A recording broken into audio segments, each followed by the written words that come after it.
Okay, so today we've got this gorgeous army green Toyota 4Runner getting an Eibach suspension lift. We'll open that up after and let you take a gander at those beautiful coilovers, the new springs, and new shocks for the rear. So pretty excited. This will be a fun job. Lug nuts on the Toyota 4Runner, 6 of them, and they're 22 mil.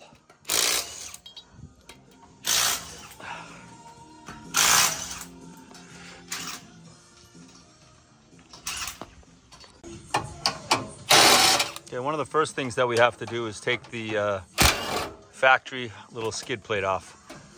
I don't know, half a dozen 10 millimeter head bolts, and you'll see the skid plate's gonna come right down. And one of the reasons that we want to do that was just to have more room to get at this stuff that we need to loosen up. All right, we disconnected. I'm just gonna go up front and show you that it was a 15 millimeter head bolts. We disconnected the sway bar on both sides. See the bushing right here? So it just drops down and it has pivot room now. And now see the brake line bracket? This is a 12 millimeter bolt. Looks pretty corroded, but this is coming off next. Okay, the next thing is a 10 millimeter head bolt. This is the ABS line right here. Come on, baby. Just want to get that thing off of there, and that's gonna free this up right here. So you can see the line comes down, then it turns into a hard line right here at this bracket, and then goes into the caliper right there. Okay, so there's another ABS bolt bracket right here for the line, 10 millimeter head. That has to come out as well. Okay, so the cotter pin is out on the tie rod end. You can see the castle nuts loose. We got to bang right here and get the tie rod end to drop out. And then this is the arm, another castle nut. We're going to hit that with the gun, and this nut will come off. So far, so good. Obviously, we're going to be undoing this shock nut right here for the bottom of the coilover. And then up top, there's 3 nuts that got to come off. We got to hit those with oil right now. Okay, so you can see the tie rod end is out right here. Then as far as the arm goes, the castle nut was removed, a couple tappy taps, and you can see it's just hanging right down now on the axle shaft. Very nice. So that's out of the way. So the whole idea of this, and now look, we got plenty of room to move the sway bar. We removed the end link from the arm, and now we got plenty of room. Obviously, we're going to be undoing that shock nut. And more importantly, there are 3 nuts at the top that we got to get. One of them's in the back. Looks like it could be difficult. Then we can pull the strut out. Okay, the shock bolt, which was a 19 millimeter nut, took a rubber mallet, pushed the bolt through so you can see the bottom of that is free floating. The 3 nuts at the top are 14 millimeter. So we got oil on them. Chris is working on loosening those right now. Okay, so one Toyota front strut, coilover, I guess whatever the hell you want to call it, came out pretty good. The key was having the sway bar end link and the whole bar completely loosey-goosey. Not bad. You know, this is, yeah, I don't know, 20 minutes, maybe a half an hour tops to take all this shit apart, and not bad. So now we get to do some nice reassembly with some nice new aftermarket high-performance parts. Okay, so just to look at this, really some nice quality here. Same thing, the studs go through in the top.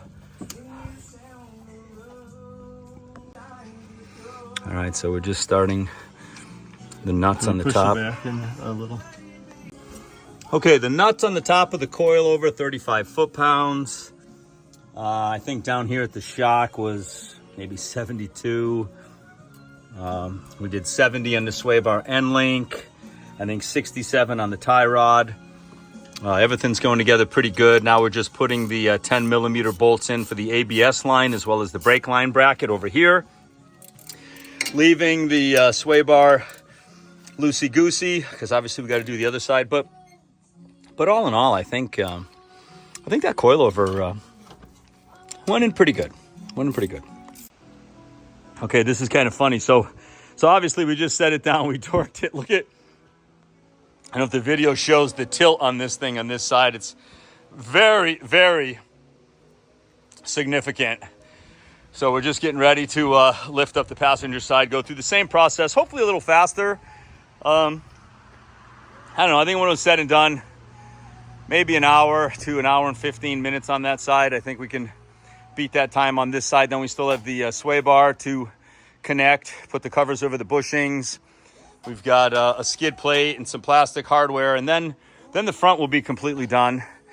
And then in the rear, IBEC gives you coil springs, brand new set of coil springs, which give you a 1-inch lift, and brand new shocks. Obviously, this lift that he got completely gets rid of the 2.5-inch rake that the vehicle has. When this lift is done, he'll have a 1/2-inch rake and he'll be taller. I think he'd be able to fit some nice 33 by 12.5s under there. So anyway, that's yet remains to be seen. All right, gunning the tire off, jack stand, floor jack. We're gonna bring over all our tools, set up a good work area. You can see the sway bar is completely disheveled because it's disconnected on both sides. Exactly what we want. We'll be disconnecting the, oh yeah, you're right. You do have a problem with them freaking, yeah, we're gonna NEC's the shit out of those rims. Yeah. Okay, just like before, the ABS line, the bracket, just did the sway bar end link out of the arm. The tie rod end, the cotter pin's out. We got to hit that castle nut. We got a castle nut up top. Need an extension. Okay, 14 millimeter head nuts on the top of this. You can see everything's tore apart. The tie rod's out. You can see the arm is off. The last thing will be that bolt right down there for the bottom of the shock. And we'll drop this thing out right down there in between the sway bar and the frame rails. All right. Putting the nuts back on the top. Basically, it drops right out nicely on the other side of this once you take the sway bar and move it this way. And the new one will come up right up in between here, right behind the sway bar. And then we just line up the bottom shock mount right there. Not bad. Okay, nice look at the bolt. We'll end up tightening that up. I am expertly torquing these. Expertly torquing 35 the 35 foot-pounds on the top. Then we'll start our reassemble, and yeah, not bad at all. This vehicle is 2 years old, I think. For the most part, things came apart pretty decent, but the freeall definitely helped, and some things we still had to use a little puller, like. This is basically a Pitman arm puller, and this separated the lower tie rod right here, separated it really nice. All the weight right here, basically just undoing the castle nut on the top arm right there and hitting it with the hammer, that just dropped down instantly. I just want. Okay, so the front of the Toyota 4Runner is done. Definitely standing pretty tall. Definitely the nose is up in the air. Now it's a coilover, so he'll end up, after we do the rear end, he'll end up driving this for a while, let it settle in, and then he has adjustments in the front. He can measure from the center of the cap upright till here, and then basically he's got a big spanner wrench, and he can make adjustments and drop one side down or raise the other side however he wants to do it. So that's kind of neat that this has that adjustment. So we'll be starting the rear of the vehicle soon. All right. Got the jack stands on the frame rail. Obviously, we want to be able to articulate the rear axle up and down on each side so that we can drop it down, put the taller spring in. Good look at the springs right here. You can see the detent. Obviously, these shocks, that's metal right there. That kind of sucks. You know, it's amazing that engineers are so stupid that this can't be cut out so that you can easily access things. And then if we look down on the bottom, it's kind of like a horizontal post that goes through the bottom of the shock. So anyway, that's where we are. Supposedly the rear end is easier. I hope that's the case. The front was, I guess in all honesty, almost 3 hours to do the entire front. Okay, what I'll say about these shitty old shocks. 17 millimeter nut on the top. Used a strap wrench to hold this part of the shock. Once this got loose, after I had removed the the bolt that holds this in place, I was able to just unthread, basically just unthread the shock and get it out. So pretty cut and dry. Rear shocks came out nice and easy. Okay, very similar to the JK. We didn't loosen any upper or lower control arms. We just removed the sway bar from the rear axle. This is the Toyota 4Runner coil spring isolator. Popped right out. Here's the here's both coils right here. So kind of nice. So the idea is with the second guy, you just shimmy the axle like that, and obviously we'll be putting those taller springs in right there and putting them in. So not bad, not bad. Okay, just a look. What we did is we disconnected the sway bar from right here. Rather than undo the end link with this crazy 12 millimeter nut, no room to get at it, we just took the two larger bolts that attach the sway bar. See it right there? So we disconnected that on both sides. That allows this axle to seesaw basically. We're gonna clean this perch out really good, lube it up, and then obviously one at a time we flex the axle one way or another and get the taller coil springs in. Okay, so pretty impressed with this. Now these new rear coil springs they're only an inch taller than stock, but the nice thing about that is obviously all the lift is in the front because of the rake, but you have a little lift in the rear, but relatively easy to flex the rear axle. We cleaned the perch, be able to pop that coil. We put the isolator on the top. You can see it right there. So now we're gonna go do the other side. All right, so I'm underneath. So now just put the floor jack underneath the pumpkin to put some level tension upward to let the springs take on, compress a little bit, let the isolators sit. So I'm gonna go look at the perch and make sure that the detents for the springs are all set. A little, just make sure. Yeah. All right. Sway bar end link, sway bar. Sway bar is attached to the axle right there. New coils are in. The last thing will be the shocks. They're kind of like JK front shocks with rubber grommets that have to sandwich in between the frame.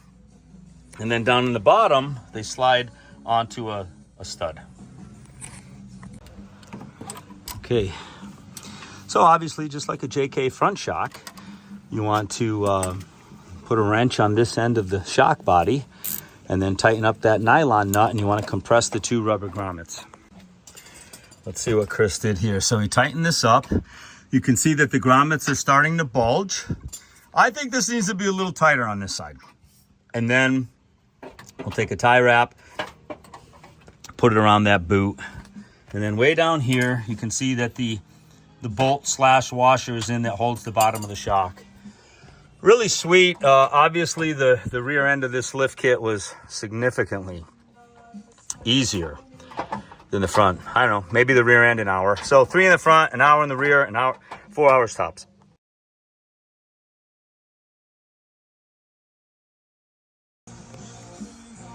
All right, the shocks are in. What do you think about that? Yeah, beautiful. Cut that, take a nice white rag and clean that shock. Get any of Rick's fingerprints off of it, but yeah, geez. The rear end of this vehicle is so similar to a JK in the sense of the sway bar end links, the straight axle, the coil springs, track bar, etc., etc. Not bad. So we're gonna be wrapping this thing up, putting the tires on them, torquing them, and then we'll take some measurements, and then Chris can take it for a ride and see how it feels.